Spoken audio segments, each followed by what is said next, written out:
to lovely audience and my dear speakers. I, Vrushti Shah, welcome you all to the CMB Talk Show, Season 1, Episode 2, where the science meets enthusiasts. So our first topic of today's show is a system of conventional spoken, manual or written symbols by means of which human beings as a member of a social group and participants in its culture express themselves. Language, Basha. Okay, so I welcome our today's first speaker who is going to give talk on this wonderful topic. The most enthusiastic, the most helpful, sometimes strict, but a fun-loving person, one and only Srishti Mishra. Welcome to the talk, ma'am. Please have a seat. Okay, so while talking on this topic, I think that communication is the key for everything, right? We communicate via various different media like visually, written, spoken, etc. And I think that language is one that we use the most while expressing our thoughts, emotions, needs, even music, right? So I think that language is the creation, the most beautiful creation of humankind. So what do you have to say on this? You're right. Communication is important, and we use different mediums for communication. Like our ancestors used cave paintings, and we use memes. Right. So that is something that is very similar. And language is one of the most complicated forms of communication. I think we don't know what came first, imagination or language, because imagination is basically thought in your brain. So when I'm speaking to you right now, what's happening is air molecules are vibrating and creating sound from my different permutation of sound from my mouth, and air molecules vibrate, they reach your ear, and it creates thought in your head. So it's so complicated and uses the entire brain, right? Yes. So we don't know if imagination or language came first, and that essentially gave humanity this means of communicating and becoming this complex organisms on this planet.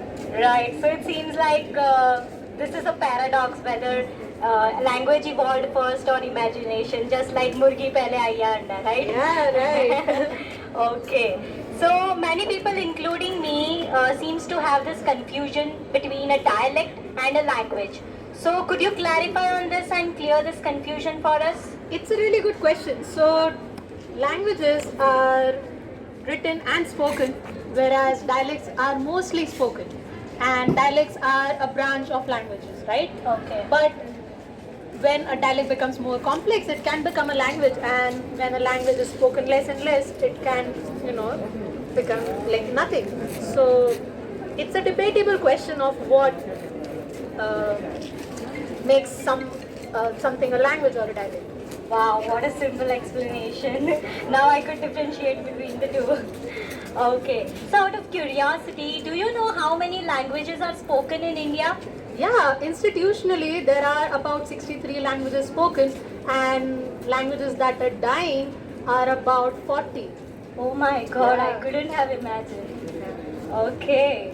So speaking about different languages, what do you have to say on bilingualism, that is learning a new language?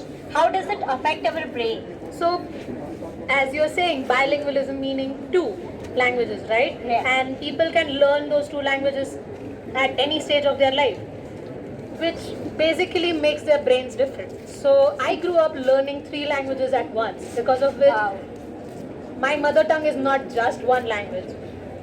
It has been shown that bilingual people have 4 to 5 years less decreased age of onset for diseases like Alzheimer's and dementia, which is basically a memory disease. Right. So the conclusion is that learning new languages helps improve plasticity of hippocampus and medial prefrontal cortex, and it has been shown that because of bilingualism, people are more creative, and they are it's Right. Now I get why multilingual and bilingual people are creative in some ways, right? Yeah.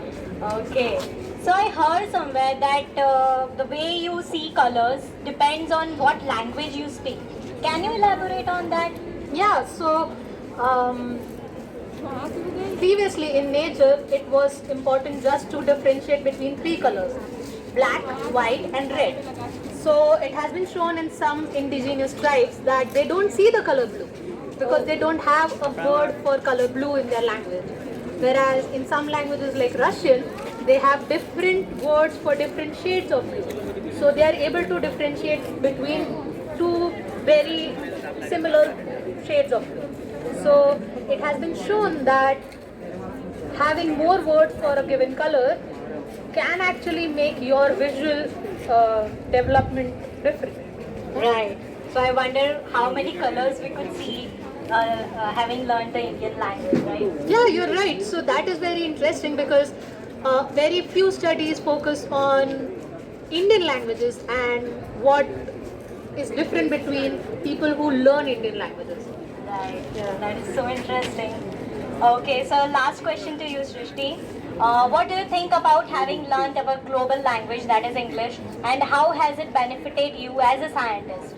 So having, as I said, I can think in three languages, right? So having learned English and having knowing the scientific jargon in English, I find it a privilege that I can explain that in Hindi and Gujarati, right?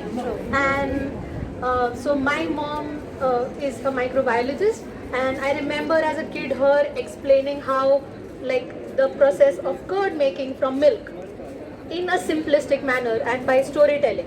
So I'm trying to do that and explain why is it important that every person gets vaccinated, why is it important that which kind of vaccine is taken, and explaining it to people who don't know what a vaccine is in Gujarati and Hindi.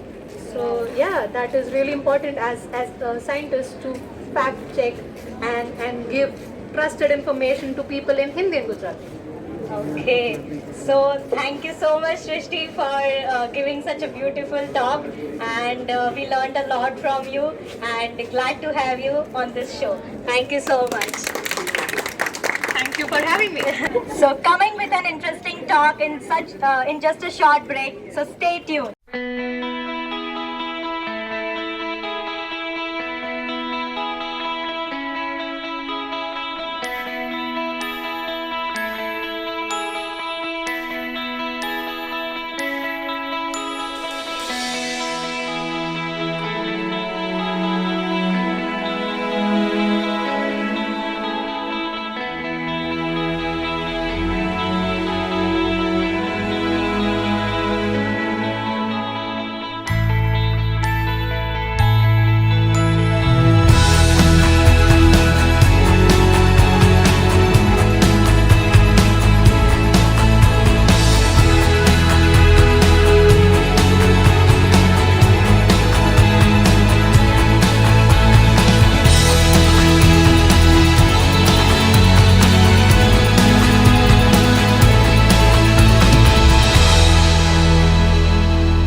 So welcome back to the CMB Talk Show Season 1 Episode 2, where our speakers are Aayushi Shinde, Kalyani Joshi and Tithi Kotasthane. Their topic is eco-friendly, sustainable energy production. So I welcome them all. We all know can neither be created nor be destroyed. In these modern times, where every nation is trying to find an eco-friendly and sustainable sources of energy, here we are going to talk about that point. So basically, we know that we cannot destroy or create energy, and I think that we can wisely choose what our source will be for energy derivation. And today, me, Kalyani and Tithi are going to talk about eco-friendly and sustainable sources of energy derivation. So firstly, can you please enlighten us on the ways in which we can derive energy? So as Aayushi said, in today's world, development and conservation of nature goes hand in hand. So So we are henceforth putting forward the ways of efficient, reliable and sustainable energy production. Today we are going to discuss about algal biofuels, plant microbial fuel cells, solar energy, nuclear energy, wind energy and bioalcohols and confiscated alcohols. Alright, so these sounds great. So I'm interested in the first one, that is algal biofuels. So even though there can be many other eco-friendly options, why algae? So let us begin with the most primitive group of plant kingdom, that is the algae. Now apart from being a primary producer in aquatic ecosystem, algae has recently received a lot of attention as the potential source for energy production. Some of the main characteristics which differentiate algae from other biomass is its high yield per unit area and light. It also has high level of starch and oil content. Moreover, algae does not require any freshwater conditions or agricultural land for its cultivation. Nutrients can be easily supplied via wastewater and CO2 gas by combustion of gases. So the main challenge to establish algae as a potential source for is its cultivation, as referred as algal culture. For the same, we need to fulfill some basic conditions which include carbon source, light energy, water supply and a suitable temperature in which algae can remain dominant. But the prerequisite to establish algae commercially is to set up large-scale systems which can range from simple open-air system to highly optimized closed system. But highly optimized closed system are a bit economically expensive, so a preferable scenario at the moment is to consider open culture system. Alright, so this sounds great, but a question raises in my mind, and that is, how can we derive energy from algae? Since algae as a group is so diverse, it consists of numerous number of species, so following are the ways in which we can establish algae as a source of energy production. Total cell biomass can be employed in production of fuel and electricity. We can employ processes like pyrolysis, wherein the total cell mass is exposed to high temperature in absence of oxygen, where it undergoes physical and chemical separation to derive fuel. A recent study has shown that anaerobic respiration can be also utilized in order to derive fuel. Another rich source of energy comes from lipid content of the algae, which can be utilized as liquid fuel. Triglycerides and free fatty acids of algal component can be used in production of biodiesel. One of the species of algae, which is known as Butyrococcus browni, has been used in production of hydrocarbons. Like petroleum, it can be used in production of kerosene, petroleum and gasoline as well. Okay, so if we go into the practicality of this subject, then how can we technically form algal biofuels? So as I already discussed, algal culture would be the first step. Algal cells store energy in the form of oil, which has to be extracted using mechanical processes like pressing, sound waves or even chemical solvents which can break open the cell walls, and oil is derived in order to produce fuel. Even technique like pyrolysis and gasification can be employed for the same. Further purification and refining of the fuel can produce a fuel which is as good as traditional fossil fuels. Alright, so this method sounds really great. So we move over to the next topic of our talk, and that is, nowadays we find that major source of pollution is petroleum based fuels, that is petrol or diesel. So how can seemingly alternative bioalcohols provide as a source of fuel which is better than petroleum based fuels? The growing industry of alcohol-based products instead of petroleum products like petrol and diesel are used and are in research in modern times as they are more advantageous because they produce less toxic emissions and they are not as harmful as the petrol based fuels. They produce less amount of greenhouse gases, and according to the researchers, there has been seen that many of the alcohol based fuels are also being used in the internal engines where the velocities of the product and the emissions are measured. Okay, so that was great. Now we move on to the next topic of our talk, and that is, as solar energy is very much in light these days, how can solar energy play a role in converting carbon dioxide into a fuel? There has been a research on this in Sweden by a research team. The carbon dioxide is being converted using the solar power into fuel by using advanced technologies and materials. They convert them by trapping the sunlight and ultras spectroscopy, and this is the main important thing in that. Okay, so now an interesting topic comes into my mind to make a deeper dive into, and that is wave power as a new generation renewable energy source. So can you please enlighten us on that? Wave energy has been used as a traditional source of producing energy since ages, but it has been there on a smaller scale. We have in modern times we have to use that energy in a larger scale. So for that there has been many advancements and developments. For that the contemporary methods has been used to harness the ocean energy to convert it to electricity. The ocean roller has been used to convert the ocean energy which is into electricity. So this has been developed since many times, so it has been used and it's in current use also. Okay, so these were some of the amazing ideas we never knew, which were neglected till now. So now we move over to the next topic, and that is plant microbial fuel cells. So can you please tell us more about plant microbial fuel cells? Plant microbial fuel cells, or PMFC, is an integrated system which aims at generating bioelectricity using plants and microorganisms. Supporting matrix plants and microorganisms form the three important components of plant microbial fuel cells. Plant microbial fuel cells basically work on the principle of rhizodeposition. PMFCs along with vascular plants, macrophages, bryophages and CWs form the main four configuration of plant microbial fuel cells. Plant microbial fuel cells work as long as they have something typical to notion like organic matter, which is a direct meal to the soil microbes from the plants themselves. Okay, so that's great, but that raises a question in my mind, that how can we derive energy from plant microbial fuel cells, and how do plant microbial fuel cells work?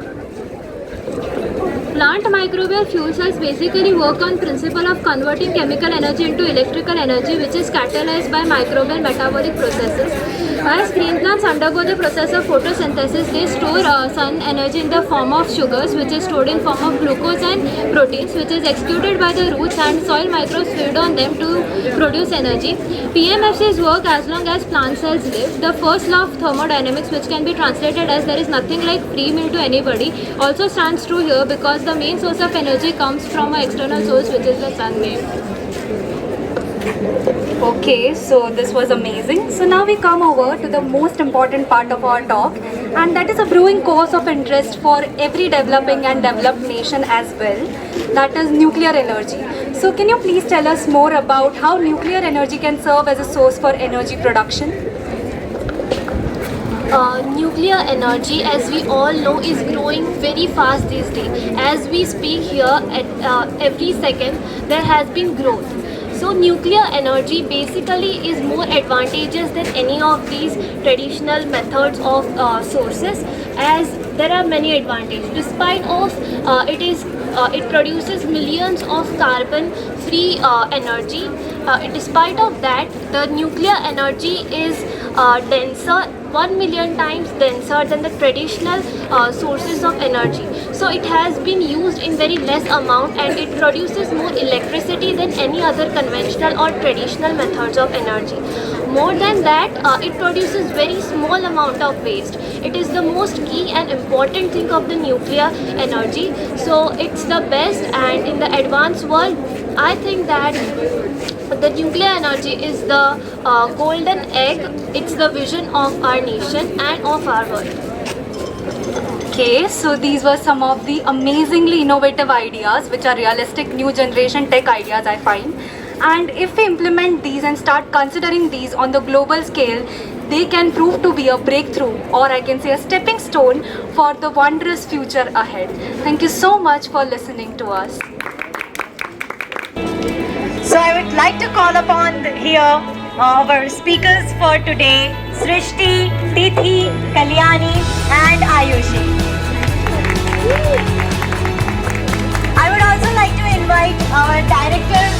show, Mishra, and our coordinator, Mayur Sahani.